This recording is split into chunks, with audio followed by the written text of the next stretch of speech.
Buenas tardes, muchas gracias. Nosotros vamos a votar no a esta moción del Partido Popular, pero esto no quiere decir que estemos de acuerdo con el manifiesto firmado el pasado 5 de febrero por altos cargos del PSOE y de Podemos, encabezados por economistas como Piketty.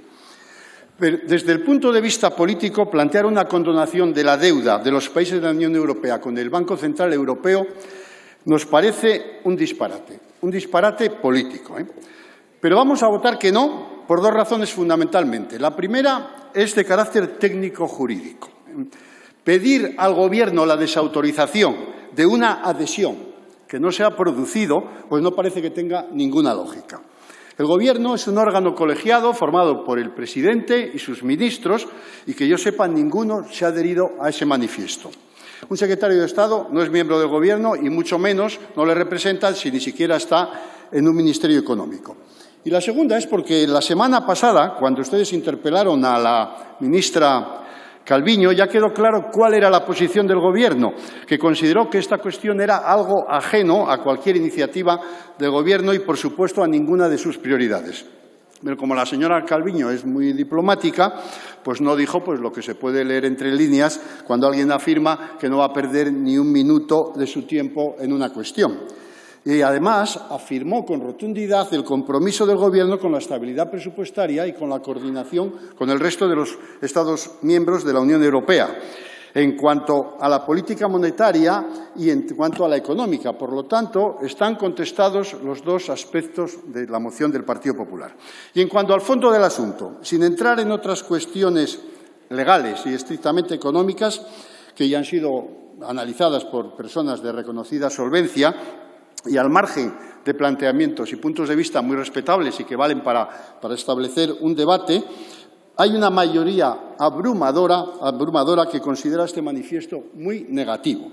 Y por eso, desde el principio he dicho que me parece un disparate político, porque después de la dura disputa política con el reparto de los 7.500 fondos europeos para paliar las consecuencias del COVID, que al final se ha conseguido un acuerdo in extremis donde la mitad de esos fondos son ayudas de la Unión Europea a fondo perdido, que tienen el mismo efecto que una quita, y la otra mitad, además, son deuda del propio Banco Central Europeo, plantear ahora esto y, además, manejando cantidades muchísimo mayores, pues es un auténtico despropósito que nada contribuye a fortalecer la Unión Europea, que tanto estamos reclamando, sino más bien a todo lo contrario.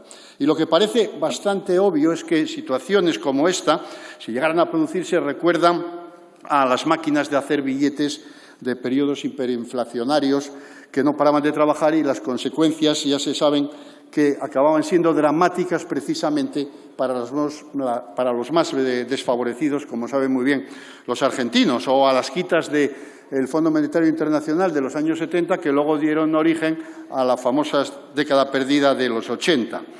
Yo creo que el equipo de Gobierno en este caso tiene claro estas ideas y, por lo tanto, la moción carece de sentido. Lo que es necesario y lo que se está haciendo es que se tomen medidas que primen la solidaridad. Válido esto es para Europa, válido para España. Y aunque es muy fácil decirlo porque estamos todos de acuerdo, la cuestión es cuánto, es decir, cuánto están dispuestos a dar los que tienen más a los que tienen menos. Para esto hace falta normas claras y que sean consensuadas y realistas, lo más consensuadas y lo más realistas posibles, porque a veces es peor el remedio que la enfermedad. Nosotros en el Partido Regionalista siempre hemos sido partidarios de los cambios graduales, que son los más estables y duraderos, y no de los cambios bruscos.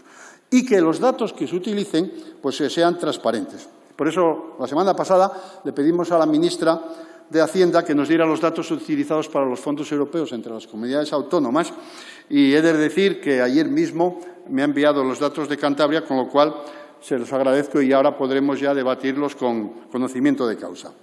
Bien, la credibilidad del Gobierno depende de todas estas cosas y también depende de su continuidad, porque los ciudadanos pues se dan cuenta rápidamente cuando un Gobierno pues es justo y solidario y cuando no.